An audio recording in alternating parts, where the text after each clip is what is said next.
99%-nya adalah ruang kosong yang berisi kecerdasan semesta. Bukankah dia dominan di dalam tubuh kita ya? Ketika dia adalah kecerdasan semesta di dalam diri kita, lalu gimana di luar diri kita? Ternyata diteliti lagi nih sama para astronot, para ahli antariksa. Teman-teman bisa ngeliat nggak? Kesini kelihatan nggak sih mereka? Iya. Kelihatan ya? Ini kayaknya relate sama tema. Relate sama tema nih. Ya, tema kita kali ini membahas tentang kekosongan yang berisi energi tanpa batas, kecerdasan semesta. Di dalam diri kita 99% ruang kosong. Bagaimana di luar tubuh kita? Ternyata, Ndra, kalau kita lihat di sini, boleh nggak bantu jawab teman-teman? Di luar rumah teman-teman atau di luar gedung ini, dominan ruang padat material atau ruang kosong, Ndra? Ruang kosong. Nah, kita ada di bumi. Kita ada di bumi. Di dalam bumi itu ada tata surya, ada Jupiter, ada Mars, ada tata surya. Kumpulan tata surya, beribu-ribu tata surya itu ada kalau kita ya, ada di galaksi Bima Sakti namanya. Kumpulan dari ribuan tata surya. Oke deh, Ya. kita kupas tentang hal ini. Oh, seru. Ya, jadi gini, Ndra. Surprise banget, Ndra. Beberapa bulan terakhir, ada beberapa yang ikut kelas private, Ndra. Ada juga yang kelas grup. Berawal dari kisah goalsnya itu dia pengen bunuh diri tapi nggak mau sakit. Mau bunuh diri elegan gitu. Iya. Aku kaget juga, dan judul mau mengakhiri hidup, judul ini nggak ada solusi, masalah ini nggak ada solusi. Itu, Ndra, dari yang private ada 3 orang, dari yang reguler kelas biasa ada 3 orang juga. Total yang mau bunuh diri ada 6. Masya Allah. 4 tentang finansial, 2 tentang relationship, gitu. Nah, berawal dari sana, sebuah clue besar harus kita jelasin di kesempatan kali ini. Apa? Teman-teman yang merasa putus asa atau merasa kayaknya aku harus mengakhiri hidup, nggak ada jalan keluar. Jadi rata-rata di versi mereka merasa tidak ada jalan keluar, Ndra. Kenapa mereka merasa tidak ada jalan keluar? Mereka berpikir bahwa Tuhan jauh sekali. Oke. Tuhan jauh sekali. Atau bahkan beberapa teman-teman berpikir yang mau bunuh diri itu, bahwa Tuhan sudah meninggalkan aku. Sehingga aku udah nggak ada harapan untuk menyelesaikan ini. Iya. Aku nggak ada yang bisa menolong. Nah, berawal dari sana sebenarnya substansi solusi dari Abundant Revolution hadir. Bagaimana aku ngehandle teman-teman yang bunuh diri? Akhirnya ketika selesai kelas dia ketawa-ketawa, Ndra. Aku juga bingung. Perasaan tadi pas mulai kelas itu tuh gitu, manyun, bingung, kesel, sedih gitu. Oh, ada 7 berarti, Ndra. Yang 1 lagi tuh karena disantet. Oh, disantet. Karena disantet, terus tubuhnya tuh ada benjolan-benjolan kayak bisul gitu.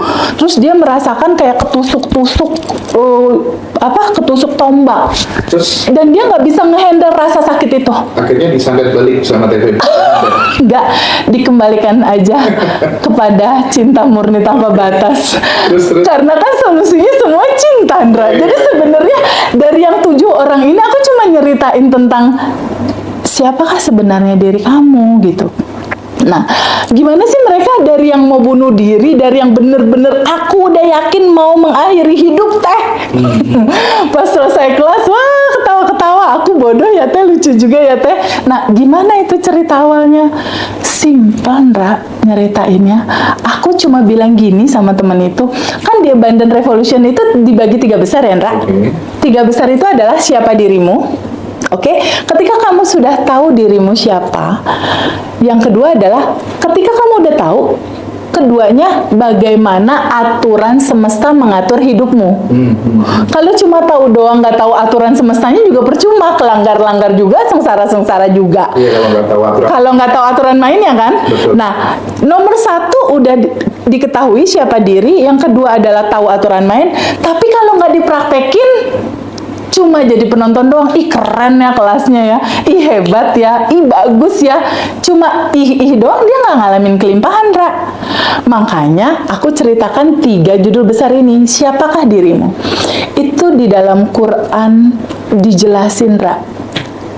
Dan apabila telah aku tiupkan ruhku kepadamu. Ketika dibilang ruhku, itu sama kayak Hendra bilang, Teh Feby ini tanganku. Yes. Itu kan kalau bilang Teh Feby ini tanganku, kan artinya bagian dari dirimu, Ndra. Bener nggak? Nah, kalau misalnya Allah bilang kutiupkan ruhku, artinya kan bagian dari diri dia ada di Hendra, ada di aku, ada di teman-teman semua. Buktinya apa, Teh Feby? Kata teman yang belajar nih, yang lagi pengen nyari-nyari cara mengakhiri diri nih. Aku bilang gini, aku ketikin Google. Teman-teman juga yang sekarang lagi live TikTok bersama Ngaji Roso, boleh ketik di Google berapa banyak sel tubuh manusia. Nanti coba jawab di situ.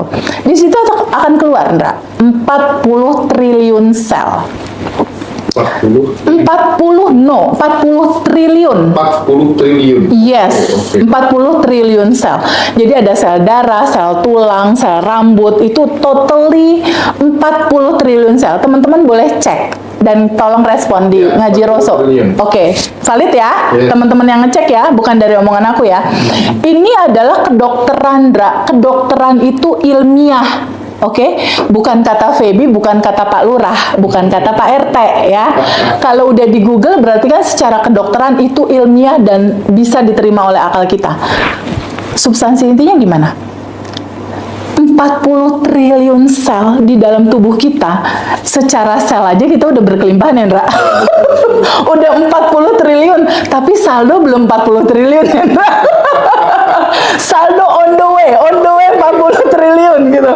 Nah, yang jadi mencengangkan seluruh dunia kedokteran adalah sebuah penemuan dari seorang profesor bahwa di dalam sel itu ada inti sel, ada atom, bentuknya bulat gini, Ndra. Ya, di dalam sel yang bentuknya bulat seperti ini, ternyata di mikroskop zoom diketahuilah secara ilmiah bahwa 99,99% adalah ruang kosong.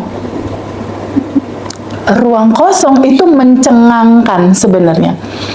Lalu pertanyaan berikutnya, 99,99% ruang kosong itu berisi apa?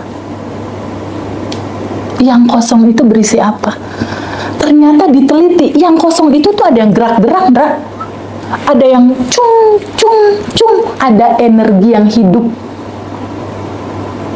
Ada energi yang hidup, ada energi tanpa batas di sana, ada kecerdasan semesta tanpa batas, ada ruang cinta di situ.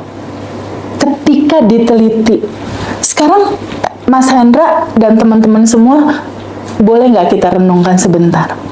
Ketika tubuh kita ini adalah 40 triliun sel dan 99%-nya adalah ruang kosong yang berisi kecerdasan semesta, bukankah dia dominan di dalam tubuh kita ya? Ketika dia adalah kecerdasan semesta di dalam diri kita, lalu gimana di luar diri kita? Ternyata diteliti lagi nih sama para astronot, para ahli antariksa. Teman-teman bisa ngelihat nggak? Kesini kelihatan nggak sih mereka? Iya. Kelihatan ya? Ini kayaknya relate sama tema. Iya. Relate sama tema nih. Ya, tema kita kali ini membahas tentang kekosongan yang berisi energi tanpa batas, kecerdasan semesta. Di dalam diri kita 99% ruang kosong. Bagaimana di luar tubuh kita? Ternyata, Ndra, kalau kita lihat di sini, boleh nggak bantu jawab teman-teman? Di luar rumah teman-teman atau di luar gedung ini, dominan ruang padat material atau ruang kosong, Ndra? Ruang kosong kan? Ruang kosong. Nah, kita ada di bumi. Di dalam bumi itu ada tata surya, ada Jupiter, ada Mars, ada tata surya. Yeah. Kumpulan tata surya, beribu-ribu tata surya itu ada kalau kita ya, ada di galaksi Bima Sakti namanya. Kumpulan dari ribuan tata surya. Tapi galaksi itu sendiri itu cuma satu di antara kumpulan ribuan galaksi lainnya. Ada Andromeda, ada nama-nama yang lain. Artinya, ruang tanpa batas ini Kalau kita lihat, Hendra lihat sampai ke nggak ada ujungnya, Hendra. Tanpa batas. Ternyata apa? Ternyata ruang tanpa batas itu, yang galaksi Bima Sakti itu, ketika masuk ke universe, ada ribuan galaksi yang banyak sekali. Dan itu 90%-nya adalah ruang kosong. Berisi apa? Kecerdasan semesta, energi tanpa batas. Artinya, ruang kosong kecerdasan semesta, energi tanpa batas, itu adalah dia, itu adalah Allah, itu adalah Tuhan, itu adalah apapun nama itu disebut. Tapi itu hanya sebagian kecil saja yang bisa kamu pikirkan. Karena pikiran tidak akan pernah sanggup memikirkan judul Allah. Tak bisa. Itu cuma sebagian kecil yang diizinkan untuk kamu bisa melihat gitu. Karena dia itu sendiri, energi tanpa batas itu sendiri, itu beyond mind, melampaui pikiran kamu, beyond your imagination, melampaui apa yang bisa kamu imajinasikan. Ternyata di dalam dan di luar sama-sama kosong, berisi kecerdasan semesta. Hanya dia, hanya ada dia. Artinya kita, bukankah kita ada di dalam dia? Lalu kalau teman-teman bilang, Allah kamu ada di mana? Bukankah teman-teman semua ada di dalam dia? Di dalam kelimpahan itu. Kalau kita bilang Allah, Tuhan, atau apapun nama itu disebut, Allah itu kan kekayaannya udah tanpa batas, Hendra. Kelimpahannya udah tanpa batas kan? Nggak ada limit kan? No limit untuk kekayaan dan kelimpahan Allah. Abundant-nya udah abundant, no limit. Nggak ada batas abundant. Sekarang kalau seandainya di dalam Quran tadi, kita balik lagi ke Quran. Kutiupkan ruhku. Artinya bagian dari diri Allah ada di kamu. Artinya percikan atau bagian dari diri Allah itu ada di kamu. Atau kita adalah percikan dari dia. Kalau di Quran dibilang Tuhan bisa diibaratkan cahaya di atas cahaya di atas cahaya. Bisa dikatakan kita hanya sebagian kecil dari percikan cahayanya itu. Atau bisa Mas Hendra pergi ke Pangandaran deh, melihat laut sejauh mata memandang, itu laut tanpa batas. Lalu Mas Hendra ambil airnya segini, diambil segini. Nah, yang di tangan Mas Hendra ini, air yang di sini, ini asinnya sama nggak sih Mas sama yang tanpa batas itu? Iya. Sama kan? Begitupun tentang cerita tadi. Kalau Allah yang maha kaya itu udah yang sangat berkelimpahan, percikannya juga sama sebangun seperti itu Mas, sudah berkelimpahan. Jadi ini semua, kalau katanya Mas Riko, aku mengutip Mas Riko gitu ya, Ya. semua adalah sandiwara ketuhanan yang menyamar sebagai aku, dirimu, pepohonan, tumbuh-tumbuhan, dan semuanya gitu kira-kira. Allah melingkupi segala sesuatu, atau kalau di dalam Quran dikatakan segalanya ada di dalam genggamanku. Gimana nggak digenggam? Kita ada di dalam dia. Terus kalau bilang kayak yang Zoom ya, mau mengakhiri diri atau mau bunuh diri, bilang Teh Febi, Allah menjauhi aku. Gimana mau menjauhi? Orang dia ada di dalam. Sama seperti laut yang besar, ada air laut yang di dalam air laut itu. Bukankah air yang sedikit itu di dalam lautan yang begitu besar? Nggak bisa dipisahkan gitu. Antara, kalau kita kutip Mas Riko, antara ombak dengan lautan samudra kan nggak bisa dipisahin. Si ombak nggak bisa dong misahin diri sendiri. Benar nggak? Dia selalu ada di dalam lautan yang luas itu. Nah, terus Teh Febi, jembatan supaya kemudian kita terhubung dengannya itu apa Teh? Semudah Mas Hendra bernafas. Itu makanya Teh Febi selalu mengulang-ulang, jangan pernah berhenti untuk nafas syukur. Sadar nafas syukur. Ada kata sadarnya di depan Mas ya. Sadar nafas syukur. Ya. Setiap hari. Itu jadi amalan 30 hari daily rutin kita. Jadi begini Mas, di dunia kedokteran itu ada sebuah penelitian bahwa pikiran bawah sadar, data di dalam pikiran bawah sadar itu memberikan kontribusi 90% dari realita kehidupan kamu. Oke? Masalahnya gini, data di pikiran bawah sadar itu akan terdownload masuk pada saat kita usia dari 0 sampai kurang lebih di bawah 8 tahun. Di bawah 8 sampai 12 tahun itu apapun yang dimasukin mungkin sama dia ngelihat apa, dia ngelihat ayah ibunya berantem, atau dia ngelihat ayah ibunya mesra, itu jadi data Mas untuk terrealisasi dalam kehidupan dia, kebuka jadi kayak spons cuci piring tuh, kalau dikasih air kan dia nyerap langsung zep. Nah di 12 tahun ke bawah, di 12 tahun berikutnya udah nggak kebuka lagi. Tapi ada 2 momentum waktu di mana pikiran bawah sadar itu kebuka lagi. Kapan? 5 menit sebelum tidur dan 5 menit saat kamu bangun tidur. It's a very golden time untuk masukin data. Masalahnya orang umum, nih kita lihat realita teman-teman, mungkin nanti teman-teman boleh komen ya.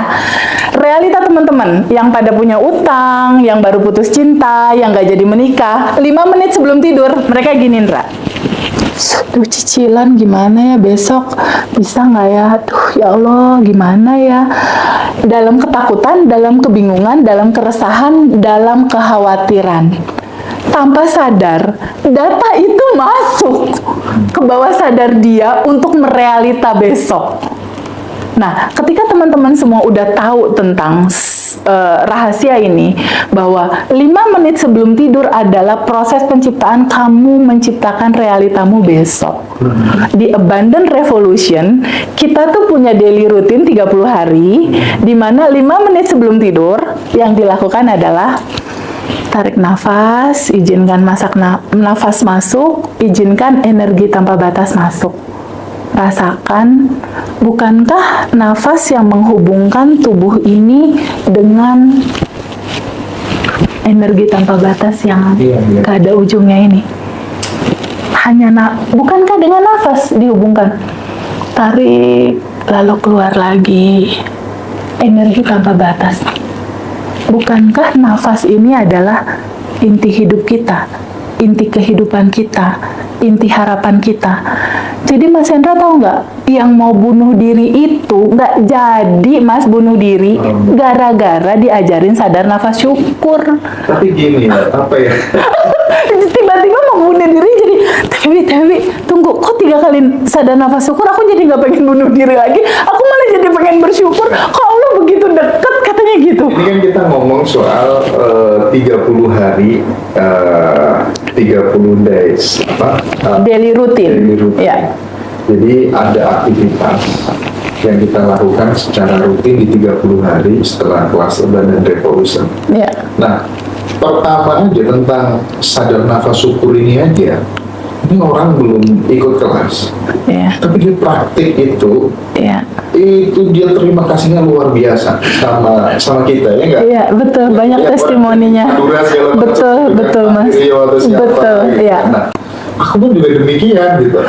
Ketika aku praktik sending love to universe, sadar nafas syukur, itu kayak nggak butuh doa lagi deh, Baby. Yes.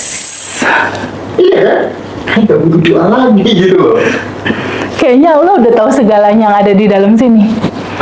Karena kan gini Mas Hendra, kembali lagi ke yang tadi ya, teman-teman kalau punya masalah dan lain-lain, ingat cerita ini ya, bahwa di dalam tubuh kamu ada 99% yang kosong berisi energi tanpa batas. Yang kosong berisi energi tanpa batas ini adalah kecerdasan semesta yang luar biasa. Kecerdasan semesta yang membuat planet-planet gak tabrakan, Mas. Apalagi cuma ngurusin atau ngelunasin utang kamu gitu istilahnya, atau ngebalikin pasangan kamu untuk balik lagi ke rumah gitu, atau memanifestasikan kamu pengen 100 juta per bulan. Itu sangat mungkin. Kuncinya apa, Mas? Kunci pembuka dari segala hal. Pintu kelimpahan itu kayak pintunya tuh bang kebuka gitu. Pakai apa? Rasa syukur yang mendalam. Ketika kita bilang, ya Allah, terima kasih atas nafas. Terima kasih aku masih dikasih kesempatan hidup. Terima kasih atas orang-orang yang sayang sama aku. Aku tuh kalau sadar nafas syukur bangun tidur kan suamiku di sebelahku ya.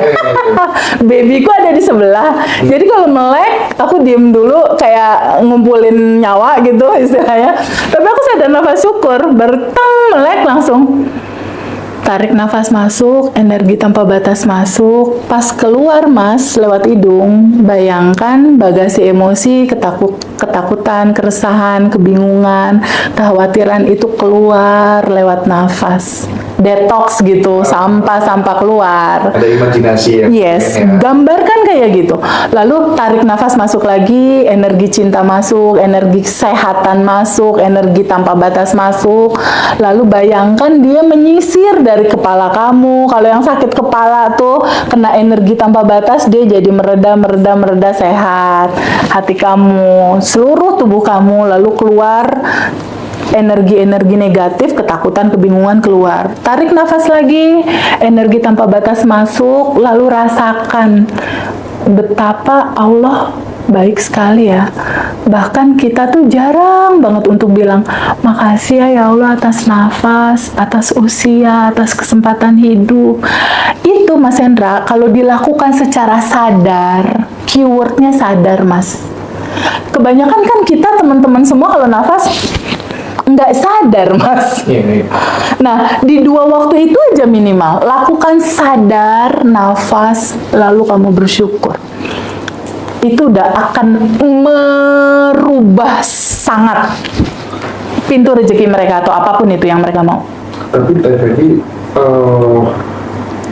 kan kalau kemudian kita bilang bahwa Allah itu Maha Adil gitu, nggak semua orang sepakat tuh ya ternyata, karena tidak sedikit bayi yang dilahirkan dia cacat, terus kemudian dia terlahir dari orang tua yang ibunya itu dulu diperkosa dan ditinggal lari, dan sejenisnya lah, dan seterusnya lah ya. Bagaimana kalau case-nya seperti itu gitu, kemudian supaya kemudian dia tidak larut-larut dalam penderitaan, itu gimana teh? Gini, kembali lagi ke cerita awal tadi Mas, ini udah sempurna. Secara packaging semesta ini, ceritanya dari awal sampai akhir udah lengkap Mas. Udah sempurna, udah utuh, udah berkelimpahan. Nah, ketika ada cerita seperti Mas Hendra tadi, terjadi sebuah peristiwa gitu. Kembali lagi ke masalah, segala yang terjadi pasti ada pesan semestanya di situ. Ada pembelajaran yang bisa kita petik di situ. Ada sesuatu yang bisa kita ambil di situ. Kalaupun itu terjadi sama si orang yang merasakan itu adalah sebuah proses di mana memang ada cerita, entah bagasi emosi kah atau apapun itu, yang di titik kesadaran tertentu kita tuh sangat memungkinkan bisa merubahnya. Tapi kan kalau kita lihat juga ya, misalnya ya TVB dulu gitu ya, keluarga divorce, ya kan? Bahkan aku juga mengalami kehidupanku waktu kecil seperti apa, dan tokoh-tokoh besar itu kadang ya ayahnya meninggal segala macam gitu.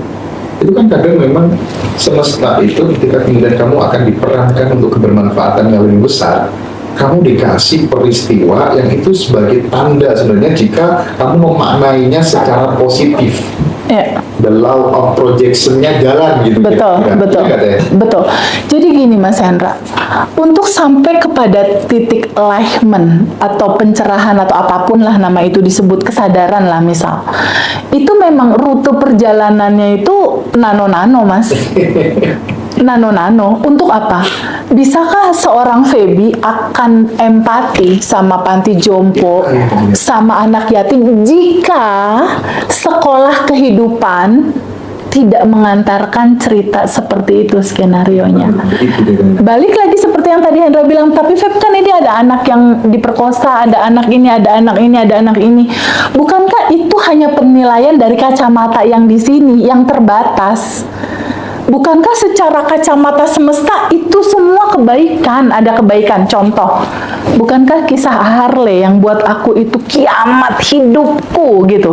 Itu bener-bener titik terendah dalam kehidupan aku. Kiamat hidupnya Feby. Iya, kiamat hidupku. Ini kiamat ini, 1,3 M dari mana? Mau belanja susu anak aja aku harus tahajud Mas Hendra.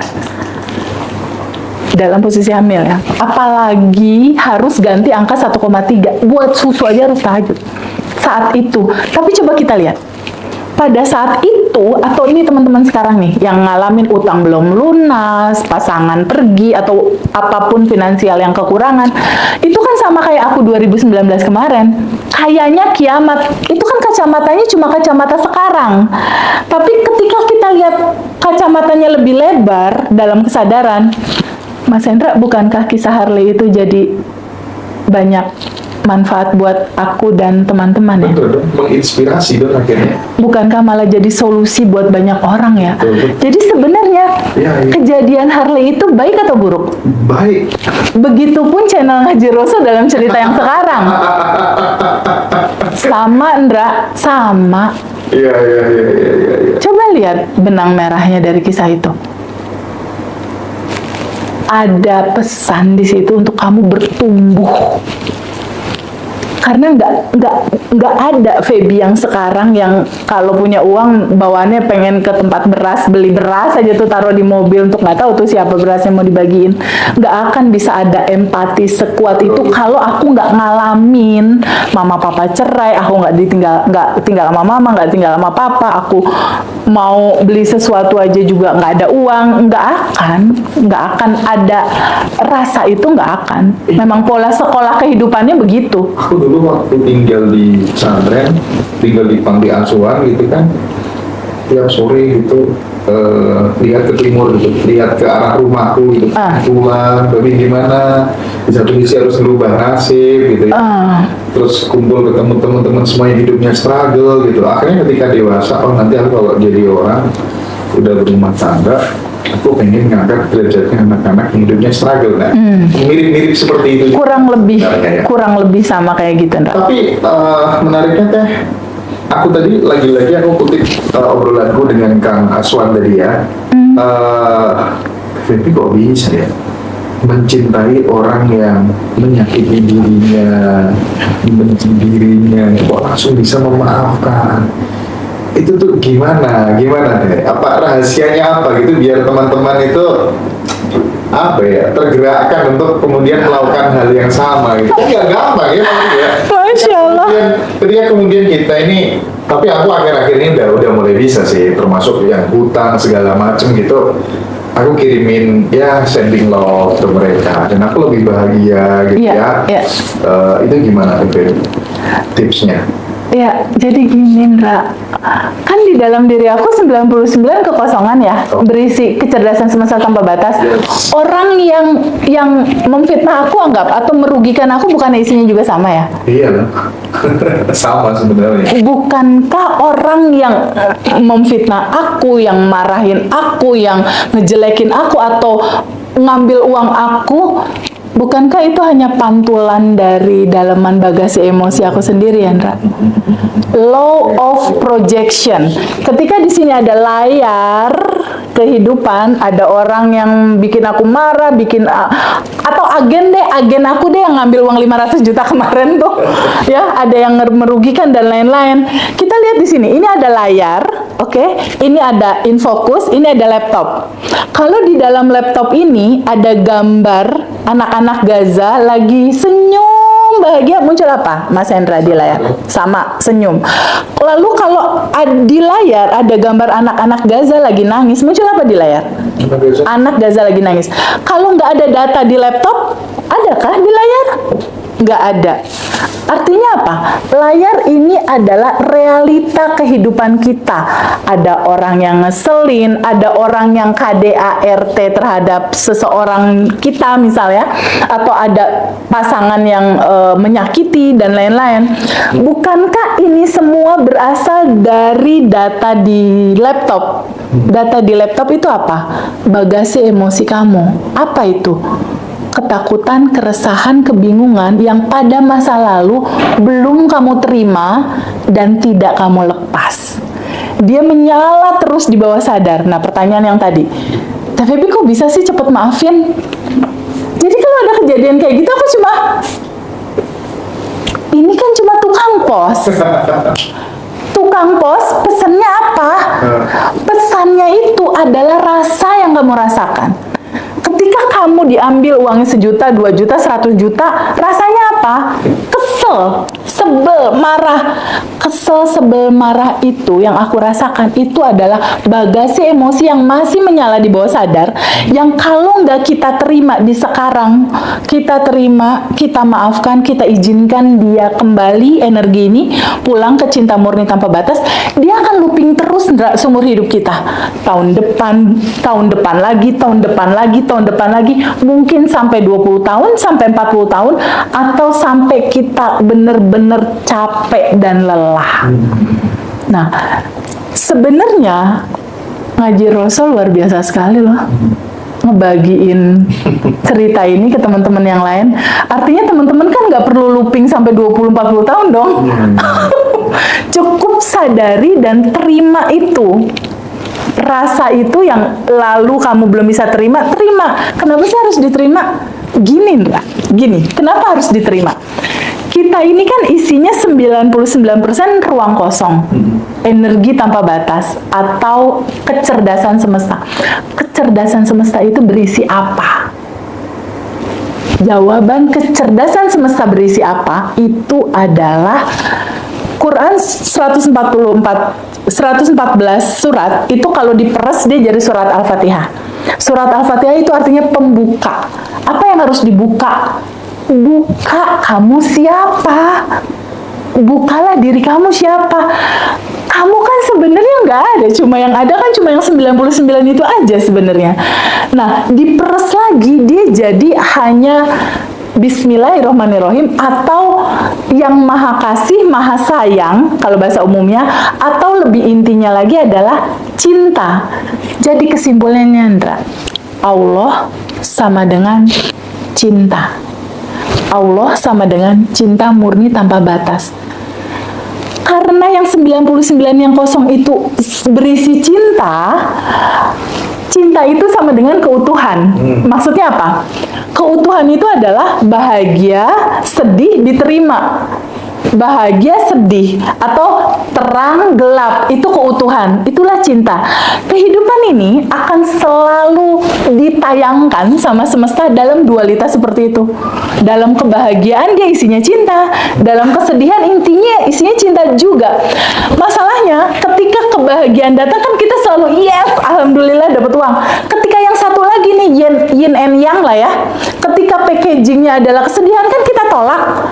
Bukankah yang ditolak itu adalah diri kita sendiri juga? Esensinya adalah cinta.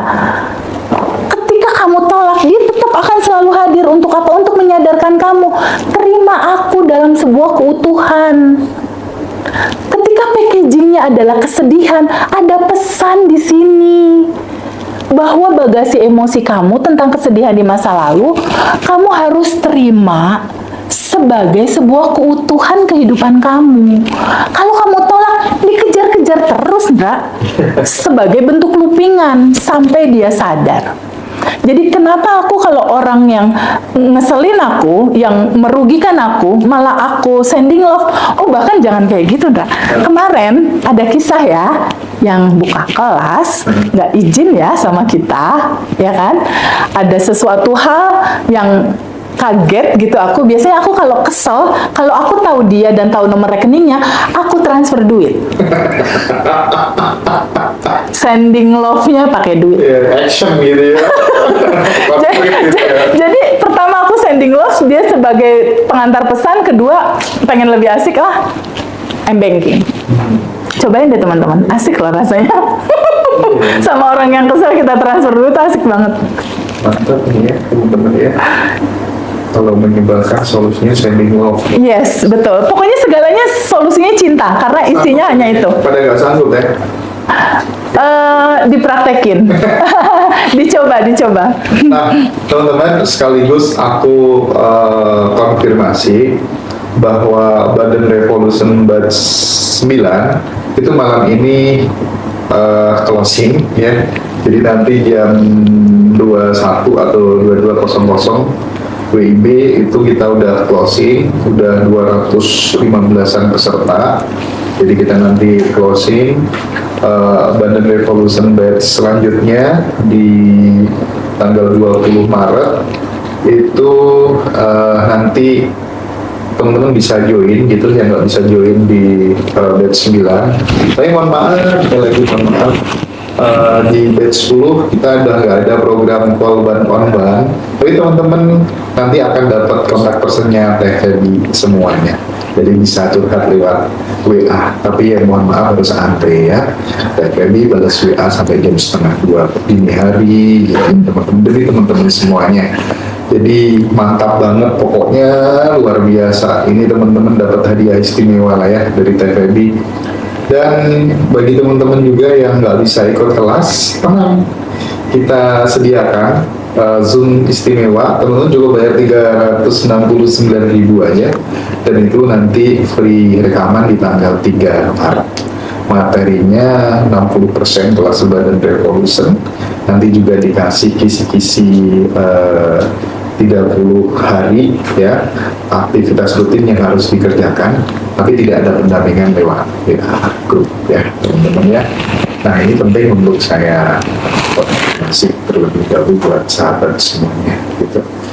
Teh, Ya. kayak kita perlu break dulu. Oke. Terus minum dulu. Baiklah. Kita ini nggak tahu sampai jam berapa, tapi jelas aku belum baca list pertanyaan nih. Dari pembukaan itu udah 1 jam gitu ya. Masya Allah. Nomor WA-nya itu ada di bio TikTok. Teman-teman Ya. aja nanti bisa join kelas Badan Revolution selanjutnya ya.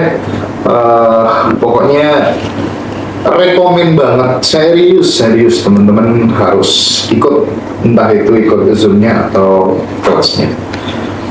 Apalagi ya mungkin yang sebagai closing yang perlu ditambahkan, join ya ini apa tuh namanya, channel YouTube Badan Revolution Teh Feby. Silakan teman-teman join semua ke situ, dan jangan lupa join juga di channel Nadil Oso eksklusif ya, karena kita akan tetap semangat membersamai teman-teman untuk bertumbuh ya dalam konteks finansial dan spiritual. Tapi kita break dulu. Thank you. Bye.